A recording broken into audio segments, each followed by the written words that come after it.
Hey, it's Matt from Custom Car Grills with a mesh install for the 2013 through 2018 Dodge Ram 1500. In this video, I'll show you how to modify your stock grill to look like the one that I'm showing here. It all starts by removing the grill from your truck to get to this point. We'll be eliminating the bars that this grill came with, and in this case, I'll also be repairing this divider that was hit by a deer. Our grill is disgustingly dirty, so let's give it a quick wipe down. I'll use some glass cleaner and a microfiber towel to clean it up. And then let's flip this face down so we can work on the back of the grill. The first order of business is to remove the upper grill bracket. These are held on by a handful of fasteners, and I used a 5/16 inch socket to remove them. More than likely they aren't torqued on hard and should be easily removed. Once you're done, hold on to those fasteners and set the top bracket off to the side for now. Next up, I'll be removing these side covers, which are just held in place with some clips. I like using a hook tool to get to the back of the clip and loosen the stopper that prevents the clip from being pushed. With just a little wiggle on the back of the clip, that's usually enough to get the room to push it through. Work your way around the perimeter of the grill until all of these are released, and then afterwards the cover should be able to be removed. Next up, we'll need to remove the stock slatted grill design. These are also held in with clips, and they're very similar but also different than the ones that we just worked on. I'd like to think of these as more of a traditional bumper clip that you've probably seen before. Using a flathead screwdriver is a simple and effective way to separate the clips, as shown here. Sometimes you need to have a second screwdriver to help prop up an already loosened clip, but I didn't find it was necessary on this grill. Once you have everything unclipped, then let's take out the old design. That's the last time we'll be seeing that one. If you aren't interested in the repair and paint and want to skip to the mesh install, then fast forward to the next chapter. And if you're here for the full experience, then let's flip this back around and grab some 80 grit sandpaper and a small sanding block. On the back of the damaged area, I'm going to scuff up the area as best I can. This will give me a nice grippable area to dispense some repair material. And for this repair, I'm going to use the 3M Panel Bond 08115. This is some super tough stuff that's great for repairs that need to hold up for years to come. I'm dispensing this in and around the broken spot. Then use a small spreader to even out the coverage and ensure that we're getting the whole area reinforced. This epoxy takes a full 24 hours to cure, so I came back the next day and this was rock hard. Let's flip around to the front again and grab a grinder. Equip it with something super coarse like a 36 grit wheel and start stripping off the chrome until we're down to bare plastic. Once you've got a patch slightly wider than the damaged area, then get in there with a cutoff wheel and run over the cracks from the impact area. We want to widen those cracks to be larger gaps. Angling the wheel to make the cracks a V-shaped notch will help with the repair as well. You can smooth some of this out with a dual action sander and some 80 grit discs. That'll knock down some of the extra burnt bits from the cutoff wheel. Then I'll give it a quick wipe to remove the dust. Afterward, I mixed up some Bondo and started applying it to the area. We're going to need to fade this into the other areas, so a little bit of over coverage is going on. While I let this cure, I'll scuff up the rest of the chrome on the grill. I'm running over it with an 80 grit wheel. When we go to primer and paint this up, we're going to need a roughed up surface, otherwise the paint won't stick. Ideally, you'll want to strip off all of the chrome, but if you can't, then at an absolute bare minimum you want to scuff it up the best you can. Color swapping chrome is a tedious process, probably one of my least favorite parts of doing a build like this. We've still got a little bit more time on the Bondo, so let's take out the emblem. There's 4 clips and some foam tape holding this one on. And once you release the clips and tape, the emblem comes right out and we can resume the chrome sanding. The Bondo looks like it's set up, so let's finish this up and then move over with the sander to the driver's side horizontal bar again. At this point, I'm just trying to remove the bulk of the excess. Then I'll move in with a long sanding block equipped with 80 grit. Now we're starting to make some good progress, and we're refining this down quite quickly.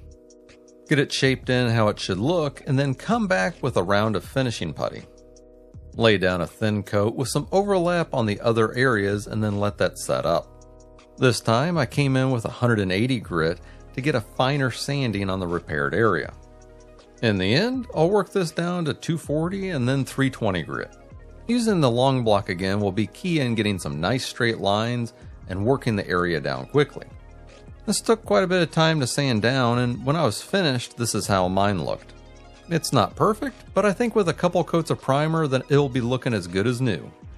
I'll hit it up with some Spray Max 1K primer filler, getting just the bar at first. This is how it'll look being just sprayed and still wet. I somehow forgot to clean up some of the Bondo on the side, so I'll sand that out and then primer up the whole grill, and that's what you're seeing here. Next, let's do a couple coats of the Spray Max 1K matte black trim paint, and then here's how that turned out. This repaired area is looking as good as new now. Don't forget about putting the emblem back on, that'll just snap back in place with ease.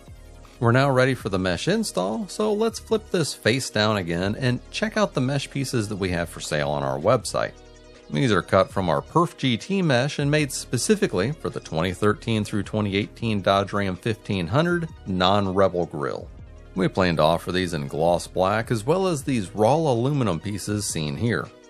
All of the cuts and bends are already made, and all we need to do is put the mesh on the back of the grill like what I'm showing here with the bent tabs facing forward towards the front of the grill. Now let's grab some cable ties and some foam. We'll be using the ties to temporarily hold the mesh to the grill frame, while the foam is used to protect the new finish on the grill. First, you want to place the foam on an area that you'll be using the tie on. Then, from the back of the grill, feed the tail end of the tie through the mesh to the front and loop it around the grill frame. Loosely fasten the tie at first, and then firmly fasten it together with the head of the tie resting on the back of the mesh. Having the head of the tie resting on the back of the mesh will give us the best hold and hopefully not result in any gaps when finished. Also, it's important to note that you want to have the ties going through the first available hole on the edge of the grill opening.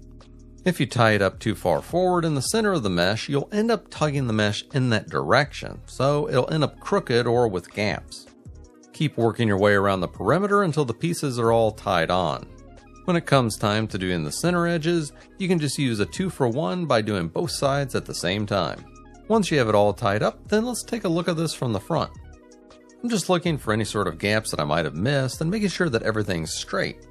So far, this looks all good, so let's snip off the tail end of the ties so that they don't get in the way. To permanently bond the mesh and grill together, I can use either a 2-part epoxy like Panel Bond, used for the repair, or something like Plyo Grip Plastic Repair.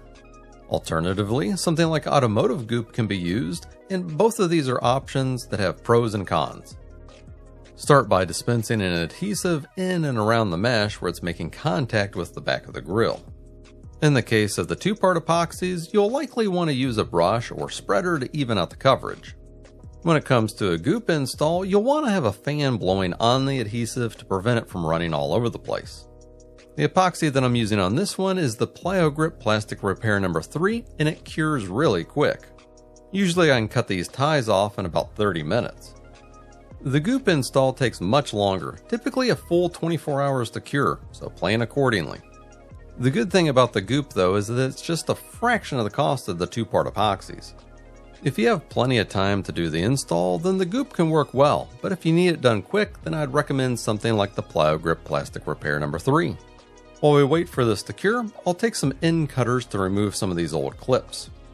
If you want to keep these on the grill frame, that's fine, but in that case I'd recommend painting them black so that they don't show through the front while looking down on the grill.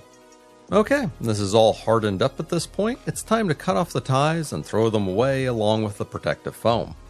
The mesh install is complete, but we need to reinstall the upper bracket, so let's get that back on the frame. I'm just reusing the fasteners that were removed earlier. Get them relatively tight, but please don't over torque them and break a bracket on the grill frame. Let's take this outside and see how it looks. Oh man, this is stunning compared to what we started with. The flat black is a super sleek look, and the silver mesh is a stark contrast that really stands out. Here's an example of how one of these will look on an ignition orange Ram. And the black version of this blends in really well. These make for a nice little weekend project and deliver some great results. If you found the repair tutorial useful, give me a thumbs up, and if you can subscribe to the channel, that helps me out quite a bit. That's all I have for this one. Feel free to comment with any questions, and thanks for watching.